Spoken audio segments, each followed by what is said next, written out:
사람은 누구나 두려움을 안고 살아갑니다. 여러분도 두려움이 있겠죠? 심리학자들은 인간의 두려움을 몇 가지로 정리합니다. 죽음의 두려움, 실패의 두려움, 그리고 거절, 고통의 두려움 같은 것들입니다. 이런 두려움은 개인의 성격 문제가 아니라 인간 본성 깊이 자리 잡고 있는 인간 실존의 문제입니다. 그래서 이것은 어떤 성격의 문제가 아니라 사람이라면, 인간성을 가지고 있는 사람이라면 누구나 느끼는 두려움이라는 것이 있습니다. 근데 이런 두려움을 안 느끼는 사람이 있죠. 사이코패스입니다. 이들은 사람의 모습을 하고 있지만 사람이 아니죠. 그래서 오래된 종교들은 하나같이 이 두려움이 무엇이고 왜 생기고 어떻게 해결해야 하는지를 다루고 있습니다. 우리 몇 가지만 한번 살펴볼까요? PPT를 하나 넘겨보시면, 자, 쭉 넘겨주세요. 자, 먼저 불교는 두려움이 왜 생기느냐? 자, 쭉 넘겨주세요. 네. 내가 가지고 있는 것들을 잃을까 하는 그 집착 때문에 고통과 두려움이 생긴다고 말합니다. 여러분, 내가 100억이 있어요. 쭉 넘겨주세요. 네, 쭉 계속 넘겨주세요. 내가 100억이 있어요.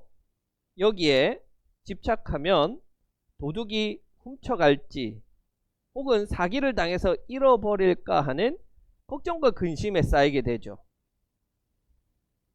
집착에서 벗어나 비우는 거죠. 그 비우는 진리를 깨닫게 되면 이런 고통도 두려움도 없어진다고 말합니다.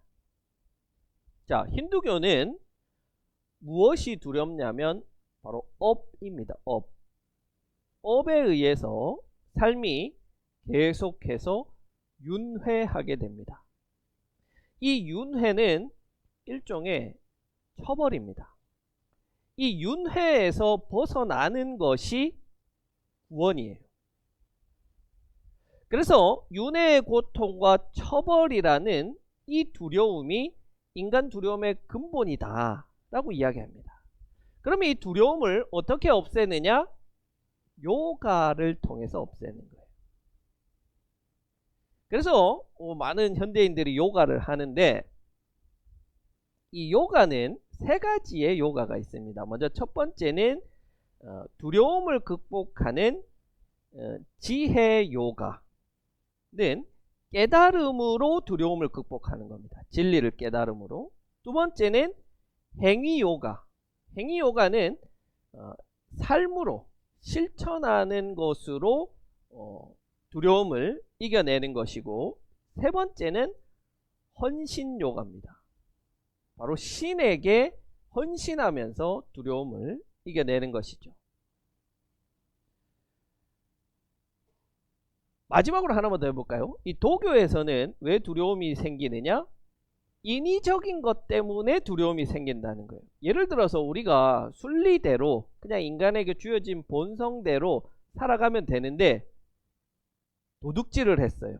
그러면 이게 들킬까? 처벌받을까 하는 두려움이 생기죠. 걱정이 생기죠. 자연스러운 그 흐름이 깨질 때 두려움이 생기는 거예요. 그러면 어떻게 두려움을 극복할 수 있느냐? 무의자연이죠. 자연스럽게 욕심과 집착을 버리고 자연스럽게 살면 두려움에서 벗어난다, 이렇게 말을 합니다. 자, 이 모든 이해가 우리와 제자들이 느낄 그 두려움을 잘 설명해 주고 있습니다. 자, 그런데 오늘 예수님께서 말씀하시는 두려움은 조금 그 결이 다릅니다. 왜 다르냐면, 그런 어려움과 문제가 있는지 알면서도 그 두려움의 자리로 뛰어들어야 하기 때문에 그래요. 자, 오늘 본문 바로 앞, 우리 지난 시간의 말씀을 생각해 봅시다. 지난주 본문에서 예수님이 제자들에게 어떤 설교를 하셨냐면 너희가 복음을 전하면 박해를 받을 것이다 라고 말씀하셨어요. 세상이 너희를 미워하고 가족까지도 너희를 배반할 수 있다고 말씀하셨습니다. 그러면 그 설교를 들은 제자들은 어떤 감정을 느낄까요? 내가 할 수 있다 라기보다는 두려운 감정을 느끼겠죠. 가족은 우리가 집착할 수밖에 없는 가장 큰 대상입니다. 모든 것에 우리가 집착을 다 버릴 수 있다고 하더라도 가족은 쉽지 않죠. 그런데 그들을 잃는다는 것은 굉장히 큰 두려움이죠. 사람들로부터 박해받고 나의 좋았던 평판이 금이 가는 비난을 받는다는 것도 굉장히 큰 두려움입니다. 예수님 말씀 따라 사는 자들에게 두려움은 필연적으로 따라오게 돼 있는 거예요. 그때 예수님께서 이렇게 말씀하십니다. 두려워하지 말라. 두려워할 분을 두려워하라. 자, 먼저 예수님은 말씀하세요. 몸은 죽일지라도 영혼은 죽이지 못하는 이를 두려워하지 말라. 자, 이것은 사람 혹은 문제를 가리킨다는 것을 우리가 쉽게 알 수 있죠. 다만 한 가지 우리가 이 본문에서 짚고 넘어가야 할 점이 있습니다. 우리가 이 말씀만 보면 영혼과 육체가 따로 존재할 수 있는 것처럼 느껴져요.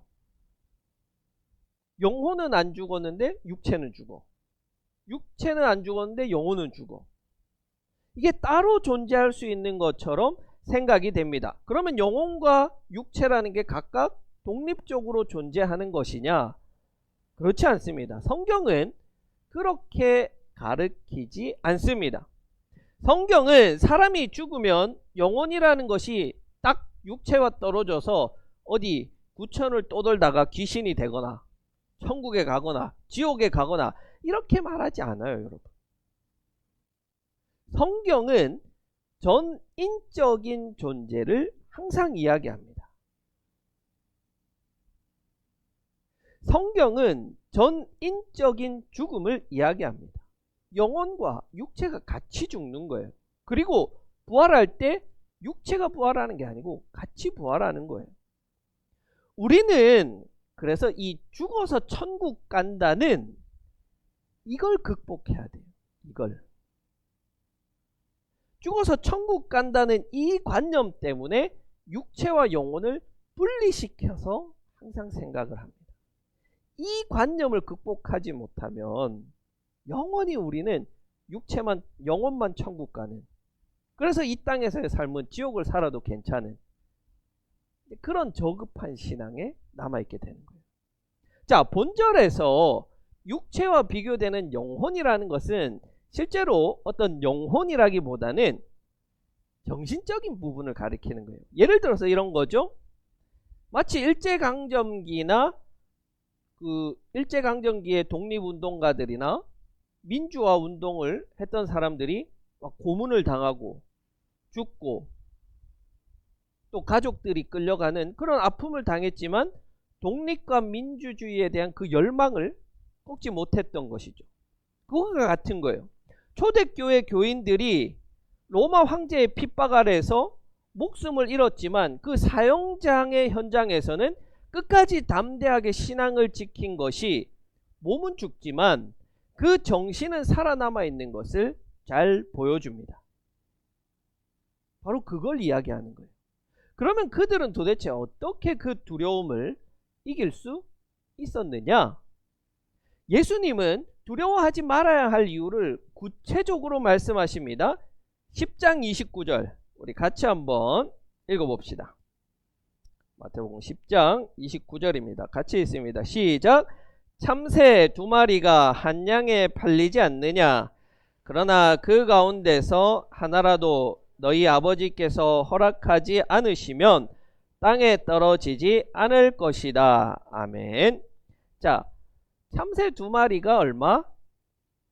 한 양이다. 이렇게 이야기하는데 저는 왜 번역을 이렇게 했을까 싶어요. 한 양이다. 이건 이제 우리식으로 이렇게 좀 번역을 해본 것 같은데 우리 개역 개정 성경이나 옛날 성경에는 그래도 어느 정도 이제 좀 아시네요. 틀렸지만 한 아사리온입니다. 아사리온. 데나리온은 노동자의 하루품 싹시입니다. 그런데 이 데나리온의 16분의 1이 아사리온이에요. 예를 들어서 뭐 쉽게 생각을 해봅시다. 그러면 뭐 그 정도 안 되지만 뭐 노동자의 하루품 싹스 우리가 16만 원이라고 생각해 봅시다. 안 되지만 그러면은 참새 한 데나리온의 16분의 1이니까 참새 2마리가 얼마라는 말이에요? 10,000원. 한 마리는 5,000원이라는 말이죠. 한 마리. 참새 한 마리에 5,000원이다. 요즘 아이들에게 이 5,000원 용돈 주면 받지도 않습니다. 주의, 자, 5,000원. 줘봐요. 안 받잖아. 끝. 자. 주원이, 자, 5,000원. 아, 받네. 자, 주원이. 인사하고 들어가세요. 그래. 받네요. 예. 원래는 안 받아야 되는데, 이렇게. 자, 그게 뭐냐면, 참새 한 마리의 값어치가 그렇게 가치가 없다는 말이에요. 카메라가 돌아갔어요. 좀. 카메라 좀. 오늘 사고가 많이 일어나네. 이 녀석들. 네. 헌금한다고.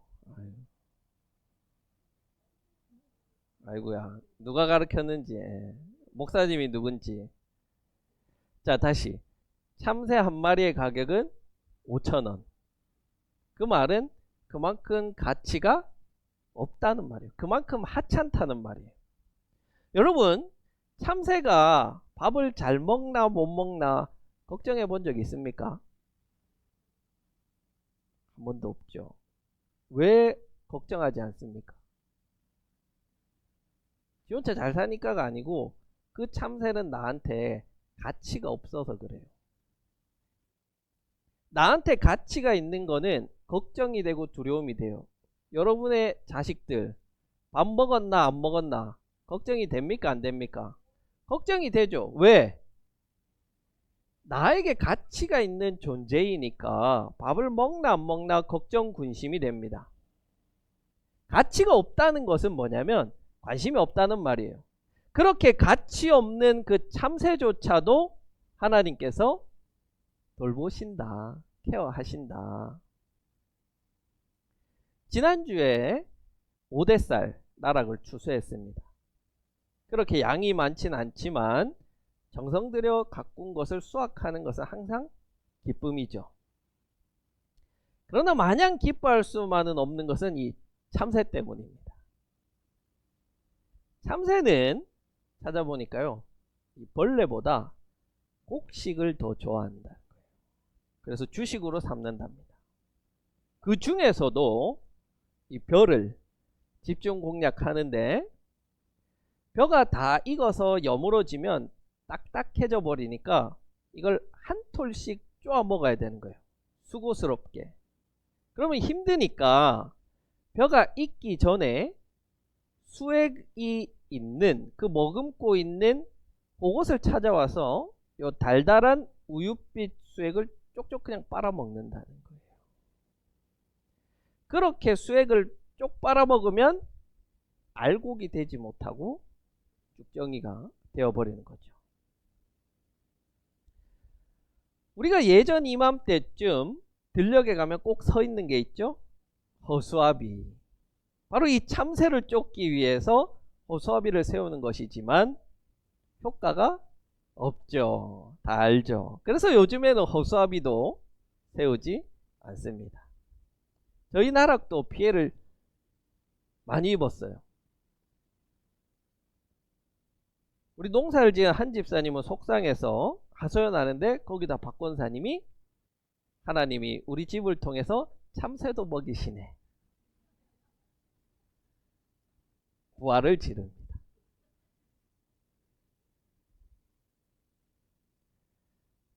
참새도 먹이시고 들의 백합화도 돌보시듯 마치 하나님은 우리의 머리카락 한 올까지도 세워놓고 계신다고 말씀하세요. 아멘. 그렇구나 가 아닙니다, 여러분. 왜 아니냐면 여러분, 일반적으로 우리 성인은 머리카락이 10만 개 정도 있습니다. 10만 개 가운데 하루에 50에서 100개가 빠지고 새로 납니다. 실시간으로 빠지고 실시간으로 난다는 말이에요. 그러면 하나님이 우리의 머리카락 숫자를 하루에 한 번 10만 2천 개 통과가 아니고 실시간으로 세고 계신다는 거예요. 여러분을 실시간으로 지키고 보호하고 보살피고 계신다는 말이에요. 그것을 표현하는 거예요.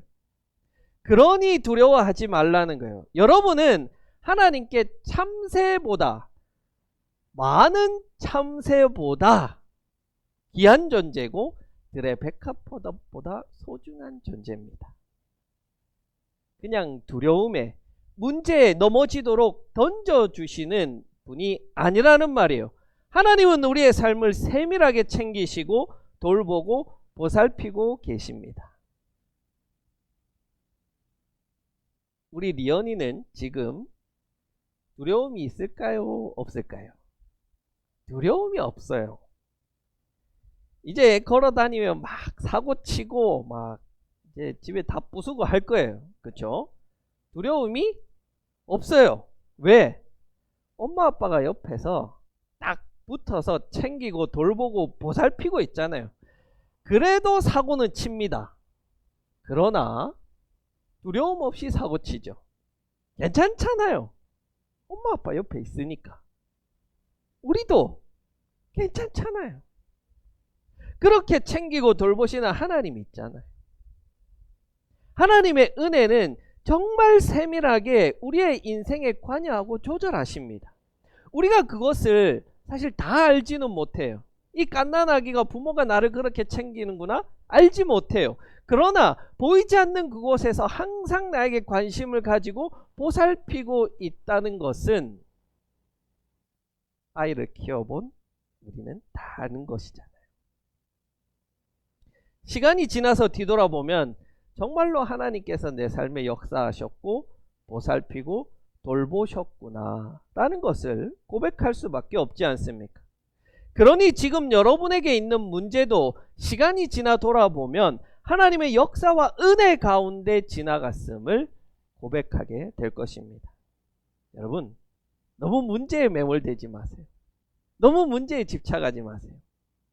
그 집착이 두려움을 가져오게 하고 그 두려움이 하나님의 은혜와 나를 돌보신다는 것을 잊게 합니다. 대신 우리의 삶에 세심하게 역사하시는 하나님의 은혜를 느끼고 경험하며 그분의 돌보심에 평안을 누리며 살아갈 수 있는 우리가 되기를 바랍니다. 자, 그렇다면 우리가 두려워해야 할 것은 단 하나죠. 바로 예수님께서 나를 모른다 부인하는 것. 그것만이 우리의 유일한 두려움이고 걱정의 대상입니다. 하나님께서 항상 우리와 함께 하시고 일거수일투족을 지키고 계신다는 것은 너무 은혜로운 이야기이지만, 든든한 일이지만 한편으로 그것은 하나님이 나의 행동 하나하나를 보고 계시다는 말도 되는 거예요. 그래서 하나님이 항상 함께 하신다는 것은 양면적입니다. 은혜롭고 고마운 일이지만 나의 행동이 하나님 보시기에 합당해야 한다는 것이죠. 예수님이 이렇게 말씀하세요. 사람들 앞에서 나를 시인하면 나도 시인할 것이고 사람들 앞에서 나를 부인하면 나도 부인할 것이다. 여기서 원어로 나를 시인한다 라는 표현을 보면 이것은 나를 시인하는 게 아니고 내 안에서 시인한다 라는 표현이에요. 즉 예수님 앞에서 예수님 안에서 시인한다는 표현은 예수님을 고백하면 이라는 의미로 볼 수 있습니다. 자신이 예수와 생명적인 연합을 이룬 존재로서 예수님이 나의 주인이시고 나는 주님을 따르는 제자로서 그 삶을 현장에서 공개적으로 드러내고 고백하는 것, 그걸 말하는 거예요. 그래서 이거는요, 시인한다는 거는 마음으로 나는 예수님 믿습니다, 마음으로 나는 예수님이 나의 주님입니다가 아니라 실제로 사람들에게 보여지는 행동으로 하는 것을 말하는 거예요. 사람들이 내 행동을 보고 야, 너 그리스도인이구나, 너 예수쟁이구나, 너 예수님의 제자구나 알 수 있게 행동할 때 예수님도 나를 시인한다는 말이에요. 하나님이 보고 계신다는 그 두려워하는 마음이 문제를 두려워하지 않는 그 마음과 같이 가야 되는 거예요. 제가 요즘에 주중에는 시골에서 부모님과 같이 있죠. 저는 좋습니다. 나이가 들어도 사실 부모님과 함께 있으면 안심이 되고 또 주시는 그 평안함이 있습니다. 한 집사님은 부부만의 사생활이 있는데 넌 빨리 집에 좀 가라, 큰아들이 왜 사생활을 침해하냐 하시지만 저는 또 제 나름대로의 그 평안함이 있습니다. 한편으로는 그래도 두 분이 저의 모습을 지켜보는 눈이 된다는 것도 생각합니다. 농사일도 열심히 하려고 하고 또 할 때 잘 하는 것처럼 좀 보이고 싶은 거예요. 노력하죠. 리언이도 마찬가지예요. 리언이가 부모님이 주는 그 안정감으로 두려움 없이 할 수 있겠지만 그렇다고 해서 모든 일을 자기 마음대로 할 수 있는 것은 아니죠. 밥을 먹는데 소세지 한 통을 다 먹고 싶어요. 우리 소리가 절대 그렇게 허락해 주지 않죠.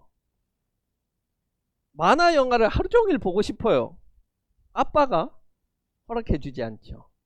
자기 마음대로 하기 싶겠지만 부모가 정해 놓은 그 틀 안에서 자유롭게 행동해야 하는 것이죠. 하나님께서 우리를 지켜보신다, 머리카락이 몇 가닥 있는지도 세심하게 지켜보신다, 네가 무슨 생각을 하는지 마음에 어떤 의도가 있는지도 알고 계신다, 그런 하나님이심을 고백하고 그 하나님 앞에 우리가 부끄럽지 않게 자랑스러운 아들과 딸이 되도록 행동할 때 하나님은 두려운 존재가 아니게 됩니다. 다만 내가 몰래 뭐 하다 걸렸어요. 하나님 모르겠지 하다 걸렸어요. 그러면은 영원히 내 편일 것만 같던 부모님도 하나님도 두려운 존재가 되죠. 하나님은 두려운 분이 사실 아닌데 내가 스스로 잘못된 행동을 통해서 하나님을 두려운 존재로 만듭니다. 하나님이 마냥 내 편인 것처럼 딸을 보는 아버지가 될 것인지 아니면 두렵고 모든 것이 겁나는 아버지가 될 것인지는 내가 예수님을 시인할 것인지 예수님을 부인할 것인지에 달려 있습니다. 이제 특별히 어제 직분을 받은 직분자들과 세례를 받아 하나님의 자녀가 된 여러분에게 부탁합니다. 여러분의 말로, 여러분의 행동으로 예수님을 시인하는 사람이 될 수 있기를 바랍니다. 이 말은 길에 가는 사람에게 예수 믿으세요 라고 전하는 것이 아니라 우리의 자녀들이 보았을 때 아버지에게서 하나님의 사랑을 느낄 수 있도록 해주십시오. 아무것도 바라지 않고 그저 값없이 베푸는 그 하나님 아버지의 사랑을 자녀들에게도 보여주십시오. 어머니를 통해서 신앙을 배울 수 있는 그 신앙의 모범이 되어 주십시오. 내 고집을 꺾고 너른 마음으로 품어주고 보듬어 주십시오. 교회에서만 안수집사고 권사고 세례받은 자들이 아닙니다. 세상에서 만나는 사람들이 안수집사 되더니 달라졌네. 권사 되더니 역시 권사님은 다르네. 세례받은 사람 그리스도인은 다르네. 라는 말을 들을 수 있기를 바랍니다. 여러분, 지금 우리의 삶에도 두려움을 주는 그런 일들이 아마 많을 것입니다. 경제적인 어려움, 건강, 관계의 갈등, 미래에 대한 불확실, 심지어는 신앙 때문에 당하는 그 손해와 불이익이 있을 수도 있습니다. 그러나 하나님은 참새 한 마리도 돌보시고 우리의 머리카락 하늘까지도 세시는 분이십니다. 그러니 그 하나님을 믿고 두려움 대신에 평안을 누리십시오. 결국 두려움의 문제는 내가 무엇을 붙들고 사느냐의 문제입니다. 세상의 가치를 붙들고 문제를 붙들면 그만큼 잃을까 두렵습니다. 하나님을 붙들면 두려움이 사라집니다. 왜냐하면 그분은 결코 우리를 놓지 않으시기 때문입니다. 오늘 말씀을 마무리합니다. 여러분, 두려워하지 말아야 할 것과 두려워해야 할 것을 잘 구분하십시오. 세상의 문제와 위협을 두려워하지 말고 오히려 하나님 앞에서 예수 그리스도를 시인하는 삶을 두려움과 떨림으로 살아가십시오. 그럴 때 우리의 삶은 흔들리지 않고 우리의 신앙은 담대해질 것입니다. 이제 우리 모두가 하나님께서 함께 하시기에 담대하게 살아가되 동시에 그분 앞에서 정직하고 진실하게 살아가는 참된 제자의 삶, 사명자의 삶이 되시기를 간절히 축원합니다.